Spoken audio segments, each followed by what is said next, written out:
C'est un match charnière parce que d'une part, par rapport à notre déconvenu, par rapport au match de la semaine dernière, et d'autre part parce que c'est un adversaire qui nous a marqué aussi cet été, donc on a envie de bien figurer, de jouer en équipe et surtout de prendre énormément de plaisir comme on le prend depuis 3 semaines. Donc forcément, on a acté ce rendez-vous et on a pris en considération de ce qui nous attendait. Donc maintenant, il n'y a plus qu'à à finir de se préparer et surtout se préparer dans la tête pour faire un gros match. L'Afrique du Sud est connue pour offrir un rugby brutal, notamment au niveau de tous les contacts et toutes les collisions.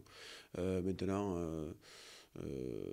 voilà, je pense que la Nouvelle-Zélande, l'Angleterre ou le Pays de Galles offrent aussi un rugby hyper athlétique. Donc, non, c'est pas la référence, mais dans l'inconscient, c'est vrai que dans l'inconscient des gens et dans l'image qu'elle a renvoyée, dans les mensurations de ses joueurs, c'est vrai que ça a toujours été un rugby très costaud, mais je le répète, beaucoup d'autres nations maintenant leur ont emboîté le pas depuis pas mal de temps. On sait que c'est une équipe qui appuie vraiment sur le combat et sur la force de ses avants. Donc on sait que pour la plupart, on a la chance de les avoir dans le championnat.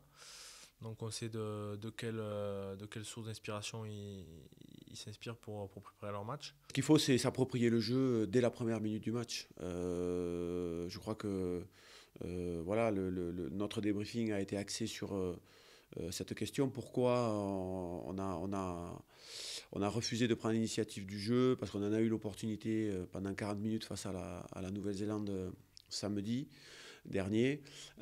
Pourquoi on n'est pas bien rentré dans ce match? Pourquoi on n'est pas allé chercher la confiance en possédant le ballon dès le début du match? Toutes ces questions ont été l'objet de notre débriefing. On a eu un début de réponse mardi à Lyon avec une équipe qui a joué davantage libérée, qui a cru en elle, qui a possédé le ballon. Je pense que la confiance viendra de cette possession de balle. C'est sur quoi on a travaillé. Donc j'espère que tous les comportements et les attitudes positives que l'on voit à l'entraînement durant la semaine vont se matérialiser par une grande performance samedi. Je pense que les joueurs en ont envie. Les joueurs savent que notre aventure en a besoin. On travaille très bien, mais que malheureusement, c'est pas souvent assez payé. Et que surtout, on n'arrive pas à le reproduire tout le temps durant le match. Donc on aimerait faire les matchs parfaits. Malheureusement, il y a trop de périodes où on est dominé et on prend trop de points, comme ça a été sur cette première mi-temps, où malgré tout, il y a eu un éclat sur cette action, enfin, sur cette action de la première mi-temps, où on arrive à marquer quand même un bel essai. Et on a pu se apercevoir que sur la seconde mi-temps, quand tous les joueurs ont pris conscience et tous les joueurs ont joué pour le collectif en est sorti forcément grandi.